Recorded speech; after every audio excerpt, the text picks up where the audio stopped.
Joseph. അങ്ങനെ അതും തീർന്നു. ഹായ്, ഇത് നന്നായിട്ടില്ലേ ജോസഫ്? മാത്യു, മാത്യു, നീ എവിടെയാണ്? ഞാൻ ഇവിടെയുണ്ട്. നീ എന്താ ചെയ്യുന്നത്? നിനക്ക് കണ്ടൂടെ ഞാൻ ജോസഫിനൊപ്പം കളിക്കുന്നത്? ആര്? ഓ, നിങ്ങൾ ആ പൊട്ടക്കളി കളിച്ചുകൊണ്ടിരുന്നപ്പോ എനിക്കൊരു പുതിയ സുഹൃത്തിനെ കിട്ടി. അവന്റെ പേരാണ് ജോസഫ്. പക്ഷെ എനിക്ക് മാത്രമേ അവനെ കാണാൻ പറ്റൂ. ഇത് എന്ത് മണ്ടത്തരമാണ്. ഓ, നിനക്കങ്ങനെ തോന്നിയോ? എന്നാ നീ പോയിക്കോ. എനിക്ക് ജോസഫിന്റെ കൂടെ കളിക്കാൻ വലിയ ഇഷ്ടാ. ഒന്ന് ചുമ്മാതിരിക്കും മാത്യു. നീ വാടാ ജോസഫെ, നമുക്ക് വേറെ എവിടെങ്കിലും പോകാം. ഒന്ന് ക്ഷമിക്കടാ, ഇപ്പൊ നീ വാ. ഇവിടെ എന്താണ് ഇടപാട്? ഫാദർ ജോണോ, ഗുഡ് മോർണിംഗ് ഫാദർ. ഫാദർ, മാത്യുവിന് ഞങ്ങളോട് ദേഷ്യ അവനോടൊപ്പം കളിക്കാത്തതുകൊണ്ട്. അവനിപ്പോൾ ഒരു സാങ്കല്പിക സുഹൃത്തിനെ കിട്ടിയിട്ടുണ്ട്. അതുകൊണ്ട് അവനിപ്പോ ഞങ്ങളുടെ കൂടെ കളിക്കുന്നേ ഇല്ല. സാങ്കല്പിക സുഹൃത്തോ? ശരിയാണോ മാത്യു?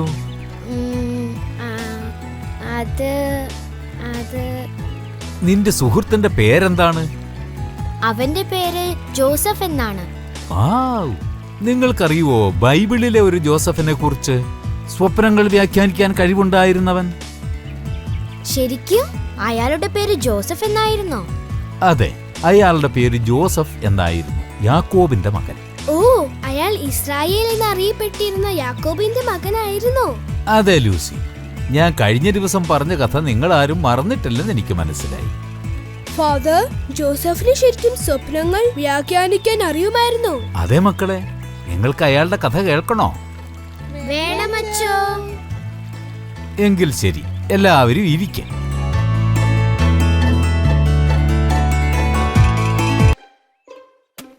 യാക്കോബിന് അവന്റെ പ്രിയപ്പെട്ട ഭാര്യ റേച്ചലിൽ ഉണ്ടായ ആദ്യത്തെ കുട്ടിയാണ് ജോസഫ്. രണ്ടാമത്തെ മകൻ ബെഞ്ചമിന്റെ ജനനത്തോടെ റേച്ചൽ മരിച്ചു. യാക്കോബിന് ഏറ്റവും ഇഷ്ടം ജോസഫിനോടായിരുന്നു. ഇത് അവന്റെ സഹോദരന്മാർക്ക് അസൂയയുണ്ടാക്കി. ഓ, ഇതിനെന്തു ഭാരമാണ്. ഓ, ഇന്ന് നല്ല ചൂടുണ്ട്. ഉച്ച സമയം പോലും ആയിട്ടില്ല. അതെ അതെ, ഓരോ ദിവസം കഴിയുന്തോറും ചൂട് കൂടുന്നു. നമ്മുടെ കൃഷിയെല്ലാം നശിക്കുകയാണ്. വെറുതെ അവിടെ സംസാരിച്ചോണ്ട് നിൽക്കരുത്.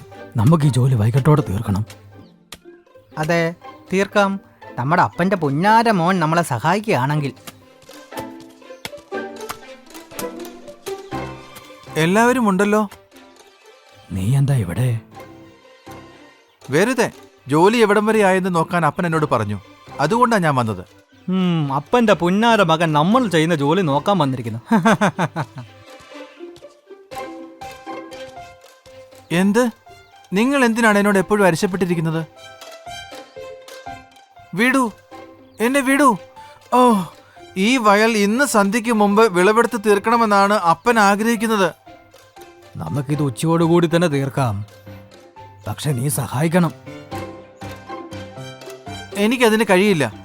എനിക്ക് മറ്റു വയലുകളും പരിശോധിക്കാനായി പോകേണ്ടതുണ്ട്. അവൻ നമ്മളെക്കാൾ ഇളയതാണ്. പിന്നെന്തിനാണ് നമ്മൾ അവന്റെ നിർദ്ദേശങ്ങൾ അനുസരിക്കുന്നത്? ഇത് പൂർത്തിയായി. ഇത് എനിക്കാണോ അപ്പ? അല്ല മോനെ, ഇത് നിന്റെ സഹോദരന് വേണ്ടിയാണ്. ഇന്നവന്റെ ജന്മദിനമായതുകൊണ്ട് ഇത് അവനുള്ള സമ്മാനമാണ്. എനിക്കും പ്രായമാകുമ്പോൾ ഇതുപോലെ ഒരെണ്ണം തരുമോ അപ്പ?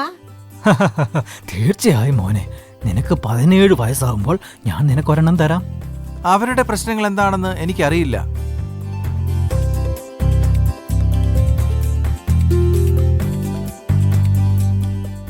ഇത് നിനക്ക് ഇഷ്ടപ്പെട്ടോ?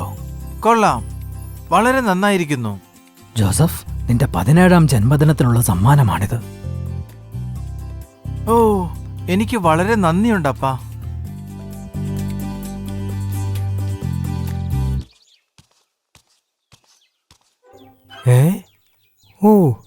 ഓഹോ, എന്താണത്?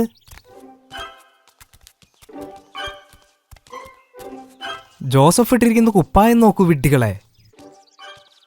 കൊള്ളാലോ. നമ്മുടെ അപ്പനായിരിക്കും. അവനത് കൊടുത്തത്. നോക്കൂ, നമ്മുടെ അപ്പൻ അവന്റെ കാര്യം മാത്രമേ നോക്കുന്നുള്ളൂ.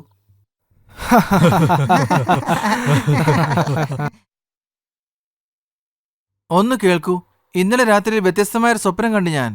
ഓ, ഒന്ന് നിർത്തൂ. ഞങ്ങൾക്ക് നിന്റെ സ്വപ്നത്തെക്കുറിച്ച് അറിയാൻ താല്പര്യമില്ല. ഒന്ന് നിർത്താമോ? ജോസഫ്, നീ കണ്ട സ്വപ്നത്തെക്കുറിച്ച് പറയൂ.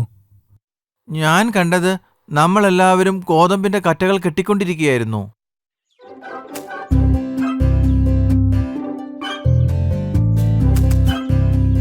എന്നിട്ട് ഞാൻ കെട്ടിക്കഴിഞ്ഞപ്പോൾ നിങ്ങളുടെ ഗോതമ്പ് കറ്റകൾ എന്റെ കറ്റകളെ വണങ്ങി. നീ പറഞ്ഞു വരുന്നത് ഞങ്ങൾ നിന്നെ വണങ്ങിയെന്നാണോ? അപ്പോ നിനക്ക് ഞങ്ങളെ ഭരിക്കണമെന്നുണ്ടോ? അത് ശരിയാണോ? എനിക്കറിയില്ല. നീ എന്താ ഉദ്ദേശിക്കുന്നേ? ഞങ്ങൾ ഒരിക്കലും നിന്നെ ഞങ്ങളുടെ രാജാവായി അംഗീകരിക്കില്ല. അത് ശരി, അത് മറന്നേക്കൂ. ഞാൻ നിങ്ങളോട് മറ്റൊരു സ്വപ്നത്തെക്കുറിച്ച് പറയാം. എന്താ, നീ ഒരു പറക്കുന്ന ഒട്ടകത്ത് യാത്ര ചെയ്തു എന്നാണോ? അതോ നീ ആകാശത്തു കൂടി പറന്നു വന്നാണോ? മിക്കവാറും ഞങ്ങൾ നിന്നെ ഒന്ന് തൊഴിക്കും, നിന്റെ ഈ പറക്കലൊന്ന് അവസാനിപ്പിക്കാൻ.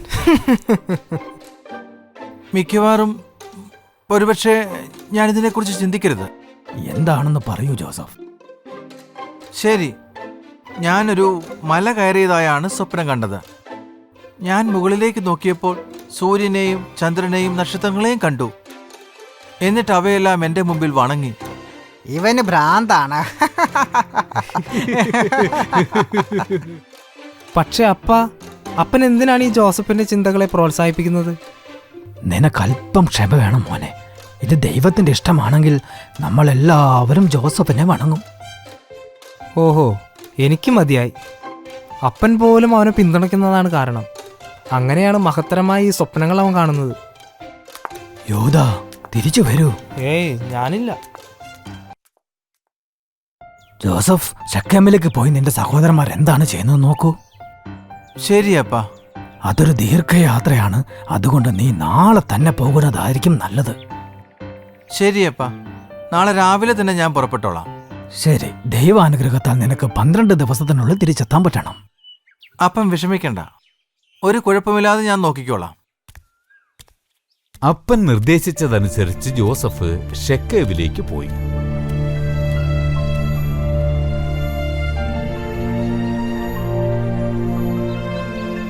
അവൻ കുറേ ദിവസങ്ങൾ സഞ്ചരിച്ച് അവസാനം അവന്റെ സഹോദരന്മാർ ജോലി ചെയ്തിരുന്ന സ്ഥലത്തെത്തി. ആരാ വരുന്നതെന്ന് നോക്കിക്കേ. സ്വപ്നക്കാരൻ. ഒരു പക്ഷെ നമ്മളെല്ലാവരും അവന്റെ മുമ്പിൽ കുമ്പിടേണ്ടിയിരിക്കുന്നു. നമ്മുടെ അപ്പന്റെ ചാരൻ, അവന്റെ എല്ലൊടിക്കാനാണ് ഞാൻ ആഗ്രഹിക്കുന്നത്. നമുക്ക് അവൻ ഇന്നങ്ങ് കൊന്നാലോ? അവന്റെ ശല്യം എന്നേക്കുമായി ഇല്ലാതാകും. സഹോദരന്മാരെ ശ്രദ്ധിക്കൂ, ആ കാണുന്ന പൊട്ടക്കിണറ്റിൽ നമുക്ക് അവനെ വലിച്ചെറിയാം. ആരും അറിയുക പോലുമില്ല. അരുത്, അങ്ങനെ ചെയ്യരുത്. നമുക്ക് നമ്മുടെ സഹോദരനെ കൊല്ലാനാവില്ല. അതിന് നമ്മൾ അവനെ കൊള്ളുന്നില്ലല്ലോ. മിണ്ടാതിരിക്കൂ, അവൻ വരുന്നുണ്ട്.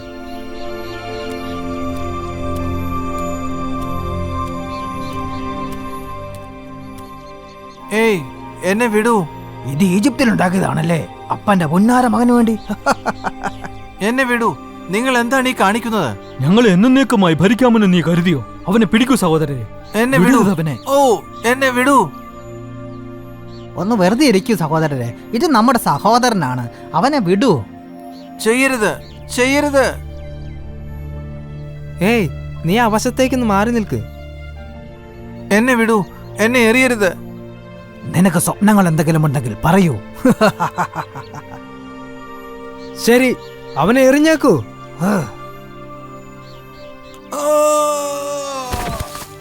അങ്ങനെ അവന്റെ കഥ കഴിഞ്ഞു. രക്ഷിക്കണേ സഹോദരങ്ങളെ, രക്ഷിക്കണേ. അങ്ങോട്ട് നോക്കിക്കേ, കുറെ കച്ചവടക്കാർ അവിടെ നിന്ന് വരുന്നുണ്ടല്ലോ. ആരെങ്കിലും എന്നെ ഒന്ന് രക്ഷിക്കൂ, ആരെങ്കിലും എന്നെ രക്ഷിക്കൂ. ജോസഫിന്റെ നിലവിളി അവര് കേട്ട് കാണും. നമുക്ക് എന്തുകൊണ്ട് നമ്മുടെ സഹോദരനെ ഈ കച്ചവടക്കാർക്ക് കൊടുത്തുകൂടാ? അങ്ങനെയാണെങ്കിൽ സ്വപ്നക്കാരനെ കൊന്ന ആരോപണവും ഉണ്ടാവില്ല, നമുക്ക് കുറച്ച് പണവും കിട്ടും.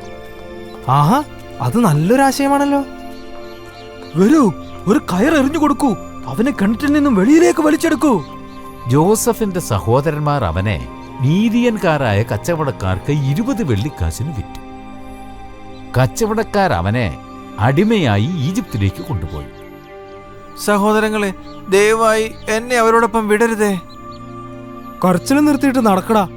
നീ ഓടി രക്ഷപ്പെടാൻ ശ്രമിച്ചാൽ നിന്റെ കാല് ഞാൻ തല്ലി ഓടിക്കും. ആ, ആ, ആ. പക്ഷേ നിങ്ങൾക്ക് എങ്ങനെ കഴിയുന്നു സ്വന്തം സഹോദരനെ വിൽക്കാൻ? ഒരിക്കലും നടക്കാത്ത കാര്യമാണിത്. ആ, ഇതാണ് നല്ലത്. നോക്കൂ, നമ്മൾ അവനെ കൊല്ലാൻ ഒരുങ്ങിയതാണ്. പക്ഷേ ഇപ്പോൾ അവൻ ജീവിച്ചിരിപ്പില്ലേ? ഇനി എന്താണ് നമ്മൾ അപ്പനോട് പറയാൻ പോകുന്നത്? ഏയ് നോക്കൂ, ഞാൻ ജോസഫിന്റെ കുപ്പായം എടുത്തിട്ട് ആടിന്റെ രക്തത്തിൽ മുക്കാം. ആ, അത് കൊള്ളാം. പോകുന്ന വഴി നമുക്ക് എന്തെങ്കിലും കഥയുണ്ടാക്കുകയും ചെയ്യാം. എന്നാ വരൂ. ഓ, അവൻ ജീവിച്ചിരുന്നാൽ മതിയായിരുന്നു. ദൈവമേ, അവനെ സഹായിക്കണേ. യോസഫിന്റെ സഹോദരന്മാർ അവന്റെ കുപ്പായം ഒരു ആടിന്റെ ചോരയിൽ മുക്കി അപ്പന്റെ അടുത്ത് എത്തിച്ചു. ഇല്ല, എനിക്കിത് കാണണ്ട. എനിക്ക് തോന്നുന്നത് അവനെ വന്യമൃഗങ്ങൾ ആക്രമിച്ചു കാണുമെന്നാ. ഞാൻ എന്താണ് ഈ ചെയ്തത്? ഓ, എന്റെ മോനെ, എന്റെ മോനെ, എന്റെ പ്രിയപ്പെട്ടവനെ. മാസങ്ങൾക്ക് ശേഷം മീദിയൻകാർ ഈജിപ്തിലെത്തി. അവർ അവനെ അടിമച്ചന്തയിൽ വിൽക്കാൻ എത്തിച്ചു. 50 വെള്ളി നാണയങ്ങൾ, 100 വെള്ളി നാണയങ്ങൾ, 130. 300 വെള്ളി നാണയങ്ങൾ. ആരാണ് 300 പറഞ്ഞത്? ദയവായി മുമ്പിലേക്ക് വരൂ. അത് ഞാനാണ്. 300 വെള്ളിക്കാശ്. ഇനി ആരെങ്കിലും കൂടി വിളിക്കുന്നുണ്ടോ? 300 ഒരു തരം, 300 രണ്ട് തരം, 300 ഉറപ്പിച്ചിരിക്കുന്നു. അപ്പോ ഈ അടിമയെ സുരക്ഷാപ്പടയുടെ സേനാധിപനായ പോത്തിഫറിന് വിറ്റിരിക്കുന്നു. ഏയ്, വിഷമിക്കേണ്ട. നിന്റെ കാര്യങ്ങൾ ഞാൻ നോക്കിക്കൊള്ളാം. നന്ദി, വളരെ നന്ദി. എന്താണ് നിന്റെ പേര്? നീ എങ്ങനെയാണ് ഇവിടെ എത്തിയത്?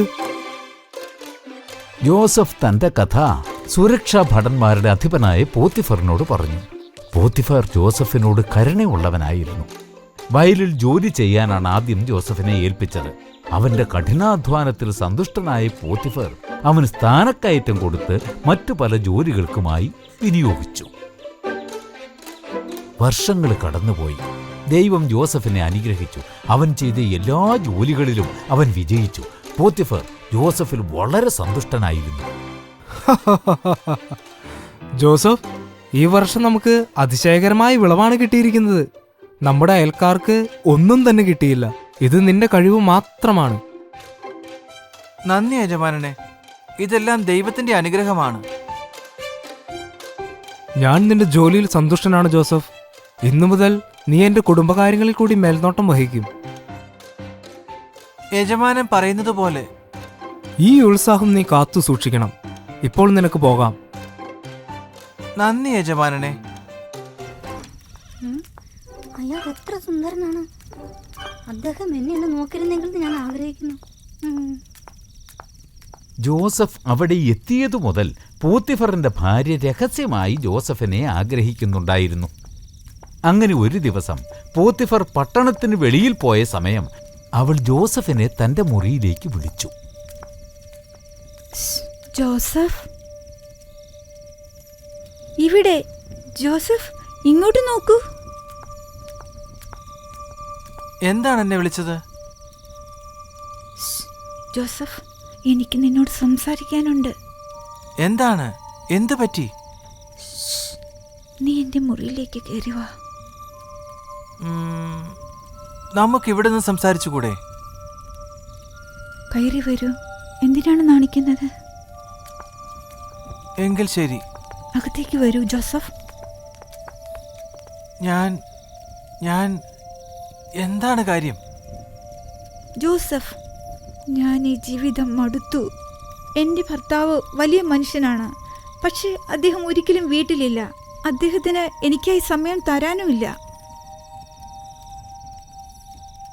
യജമാനത്തേക്ക് അറിയാമല്ലോ, യജമാനൻ ഒരുപാട് കാര്യങ്ങൾ കൊണ്ട് തിരക്കിലാണ്.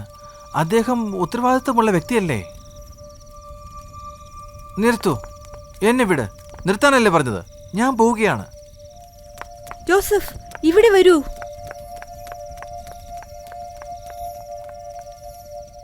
വിഡ്ഢി, നിന്നെ ഞാനൊരു പാഠം പഠിപ്പിക്കുന്നുണ്ട്. പോത്തിഫറിന്റെ ഭാര്യ ജോസഫിനോട് പ്രതികാരം ചെയ്യാൻ തീരുമാനിച്ചു. പോത്തിഫർ തിരിച്ചെത്തിയപ്പോൾ അവൾ അദ്ദേഹത്തെ തെറ്റിദ്ധരിപ്പിച്ചു.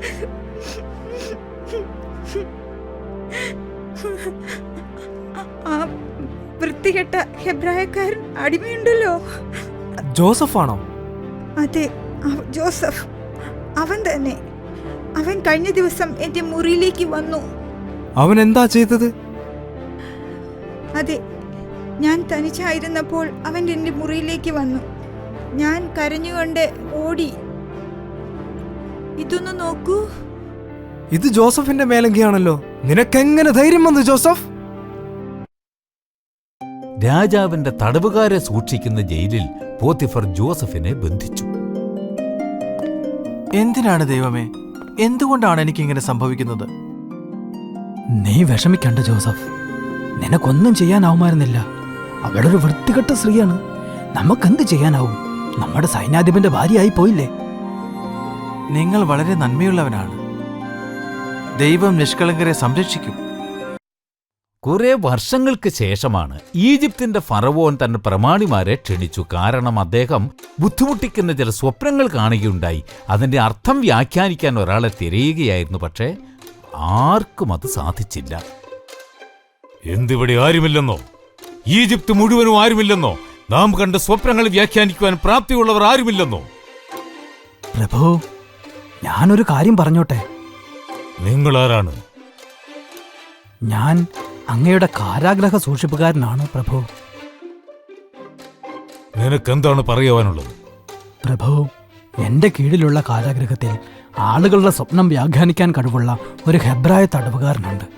ഞാൻ കണ്ട സ്വപ്നം അവൻ വ്യാഖ്യാനിച്ചത് അതുപോലെ തന്നെ സംഭവിച്ചു. അവനെ ഇവിടെ കൊണ്ടുവരൂ. എന്റെ ചുറ്റുമുള്ള മന്ത്രിമാരെക്കാൾ ഭേദം അവനായിരിക്കുമെന്ന് തോന്നുന്നു. അപ്പോൾ നീയാണോ എന്റെ കാരാഗ്രഹ സൂക്ഷിപ്പുകാരൻ ശുപാർശ ചെയ്തയാൾ? നിന്റെ പേരെന്താണ്? എന്റെ പേര് ജോസഫ് എന്നാണ് പ്രഭു. അവൻ പറഞ്ഞു അവന്റെ സ്വപ്നങ്ങൾ നീ വ്യാഖ്യാനിച്ചു കൊടുത്തുവെന്ന്. എന്റെയും സ്വപ്നങ്ങൾ വ്യാഖ്യാനിക്കുമോ? എന്റെ പ്രഭു, ദൈവമാണ് സ്വപ്നങ്ങൾ കാണിക്കുന്നത്. അവൻ തന്നെയാണ് അതിന്റെ അർത്ഥവും വെളിവാക്കുന്നത്. എനിക്ക് അങ്ങയുടെ സ്വപ്നം ഒന്ന് കേൾക്കാനാകുമോ? ഞാൻ അത് വ്യാഖ്യാനിക്കാൻ പരമാവധി ശ്രമിക്കാം. ശരി, ഞാൻ 2 സ്വപ്നങ്ങൾ കണ്ടു. അതിലാദ്യത്തേത് നദീതീരത്ത് കൊഴുത്ത 7 പശുക്കൾ മേയുന്നതായി ഞാൻ കണ്ടു. പക്ഷെ പെട്ടെന്ന് മെലിഞ്ഞ വൃത്തികെട്ട 7 പശുക്കൾ വെള്ളത്തിൽ നിന്നും കയറി വന്നു. ആ പശുക്കൾ മറ്റുള്ളവയെ തിന്നുകളഞ്ഞു. നിനക്കെന്ത് തോന്നുന്നു? നിനക്കിതിന്റെ അർത്ഥം എന്തെന്ന് പറയാമോ? രണ്ടാമത്തെ സ്വപ്നം കൂടി ഒന്ന് പറയാമോ? ഒരു തണ്ടിൽ വളർന്നു വരുന്ന പുഷ്ടിയും അഴകുമുള്ള 7 കതിരുകൾ ഞാൻ സ്വപ്നം കണ്ടു. തുടർന്ന് ശുഷ്കിച്ചതും കിഴക്കൻ കാറ്റിൽ വാടിക്കരിഞ്ഞതുമായ 7 കതിരുകൾ അവിടെ പൊങ്ങി വന്നു. ശുഷ്കിച്ച കതിരുകൾ നല്ല കതിരുകളെ വിഴുങ്ങിക്കളഞ്ഞു. 2 സ്വപ്നങ്ങളുടെയും അർത്ഥം ഒന്നു തന്നെയാണ്. താൻ ഉടനെ എന്താണ് ചെയ്യാൻ പോകുന്നതെന്ന് ദൈവം വെളിപ്പെടുത്തിയിരിക്കുകയാണ്. 7 നല്ല പശുക്കളും 7 നല്ല കതിരുകളും ഈജിപ്തിന് വരാൻ പോകുന്ന സുഭിക്ഷയുടെ 7 വർഷങ്ങളെയാണ് സൂചിപ്പിക്കുന്നത്. പക്ഷേ അതേ തുടർന്ന് ക്ഷാമത്തിന്റെ 7 വർഷങ്ങളുണ്ടാകും. ധാരാളം പേർ മരിക്കും. ഞാൻ എന്ത് ചെയ്യണമെന്നാണ് നീ പറയുന്നത്? സമൃദ്ധിയുടെ നാളുകളിൽ ധാന്യങ്ങൾ ശേഖരിക്കണമെന്നാണ് എന്റെ അഭിപ്രായം. ക്ഷാമത്തിന്റെ നാളുകളിൽ അത് ഉപയോഗിക്കാനാകും.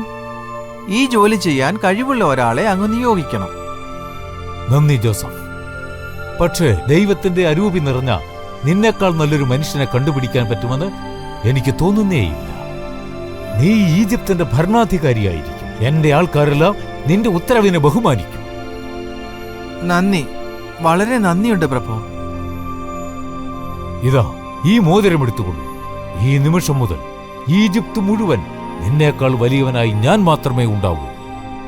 അങ്ങ് വളരെ ദാക്ഷിണ്യമുള്ള ആളാണ് പ്രഭു. വളരെ വളരെ നന്ദി. ജോസഫ് പ്രവചിച്ചതുപോലെ 7 വർഷങ്ങളുടെ സമൃദ്ധിക്ക് ശേഷം മഴ ഒട്ടും പെയ്യാതെ വരൾച്ച തുടങ്ങി. കൃഷിയാകെ നശിച്ചു. മൃഗങ്ങൾ പട്ടിണി മൂലം ചത്തൊടുങ്ങാൻ തുടങ്ങി. പക്ഷെ ജോസഫ് ധാന്യവിളവുകളുടെ 5-1 ഈ ക്ഷാമം മുന്നിൽ കണ്ടുകൊണ്ട് കരുതി വയ്ക്കുന്നുണ്ടായിരുന്നു. ദൂരരാജ്യങ്ങളിൽ നിന്നുള്ള ആളുകൾ ജോസഫിന്റെ അടുത്ത് ധാന്യങ്ങൾ വാങ്ങാനായി എത്തി.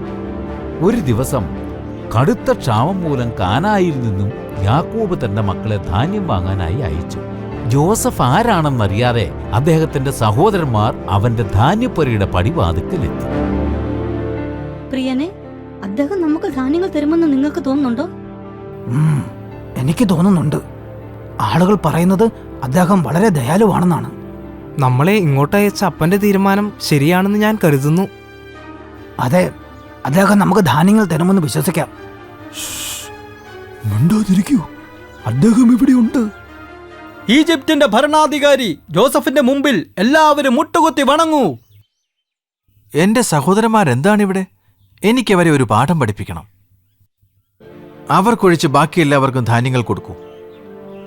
അവർ കാത്തിരിക്കട്ടെ. എനിക്ക് അവരോട് ചില ചോദ്യങ്ങൾ ചോദിക്കാനുണ്ട്. നിങ്ങൾ ആരാണ്? നിങ്ങൾ ചാരന്മാരാണോ? ഇല്ല പ്രഭു, ഞങ്ങൾ പാവപ്പെട്ട ഹെബ്രായക്കാരാണ്. ഒരേ അപ്പന്റെ 12 മക്കളാണ് ഞങ്ങൾ. നിങ്ങൾ 10 പേർ മാത്രമല്ലേ ഇവിടെയുള്ളൂ? നിങ്ങൾ കള്ളമാണ് പറയുന്നതെന്ന് എനിക്കറിയാം. അല്ല പ്രഭു, അതിലൊരാൾ മരിച്ചുപോയി. ഏറ്റവും ഇളയയാൾ ഞങ്ങളുടെ അപ്പന്റെ ഒപ്പമുണ്ട്. അതെ, ഏറ്റവും എളിയാൾ ഞങ്ങളുടെ അപ്പന്റെ ഒപ്പമുണ്ട്. ഇത് സത്യമാണ്. ഞങ്ങൾ ചാരന്മാരല്ല പ്രഭോ. കള്ളം പറയുന്നത് നിർത്തൂ ചാരന്മാരെ. സേനാധിപ, ഇവരെയെല്ലാം തടങ്കലിൽ അടയ്ക്കൂ, ഇപ്പോൾ തന്നെ. അരുത് പ്രഭോ, ദയ കാണിക്കൂ. ദയവായി അങ്ങനെ ചെയ്യരുതേ.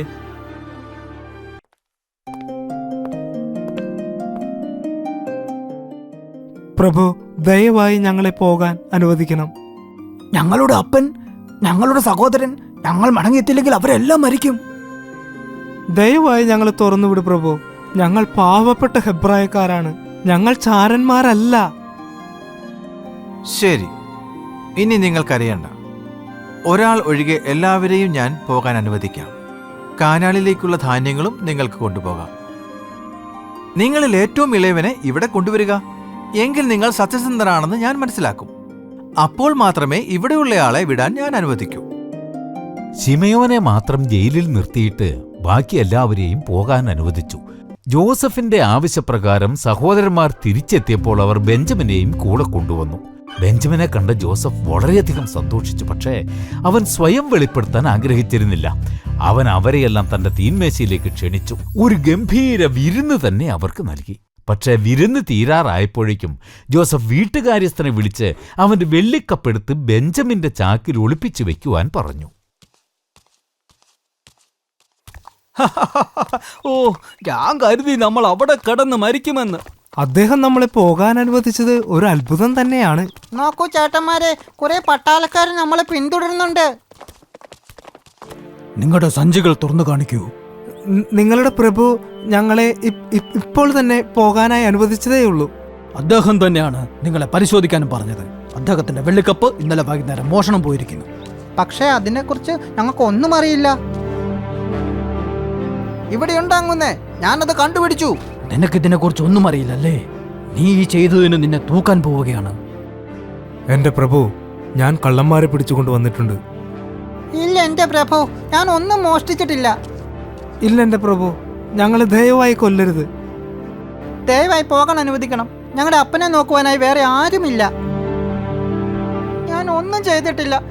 ദയവായി ഞങ്ങളെ പോകാൻ അനുവദിക്കൂ. ദയവായി ഞങ്ങളെ വിടൂ. ബെഞ്ചമിൻ, എന്റെ കുഞ്ഞനിയാ, നീ പോലും എന്നെ തിരിച്ചറിയുന്നില്ലേ? അത് അങ്ങ് ജോസഫാണ്. അതെ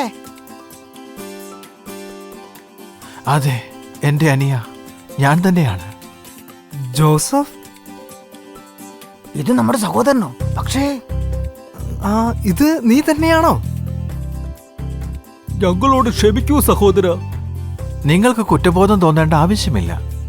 ഒരുപാട് ജീവൻ രക്ഷിക്കാനായി ദൈവമാണ് എന്നെ ഇങ്ങോട്ട് അയച്ചത്. അങ്ങനെ അവസാനം ജോസഫ് തന്റെ കുടുംബവുമായി കൂടിച്ചേർന്നു. അവരുടെ അപ്പൻ യാക്കോബിനെ ഈജിപ്തിലേക്ക് കൂട്ടിക്കൊണ്ടും വന്നു. തന്റെ പ്രിയപ്പെട്ട മകനെ കണ്ടപ്പോൾ അയാൾക്ക് സന്തോഷമായി. ഫാദർ, ജോസഫിന് ഉണ്ടായിരുന്നു. അവരുടെ പേരാണ് മനേസിയും എഫ്രേമും. കൊള്ളാം, നല്ല പേരുകൾ തന്നെ. നിങ്ങൾക്ക് കഥ ഇഷ്ടമായി അല്ലേ? അച്ചോ, ഇന്ന് ഞങ്ങളോട് ചോദ്യങ്ങളൊന്നും ചോദിക്കുന്നില്ലേ? ഇല്ല മോനെ, ഇപ്പോൾ തന്നെ ഒരുപാട് വൈകി എനിക്ക് പോകാൻ സമയമായി. Bye bye.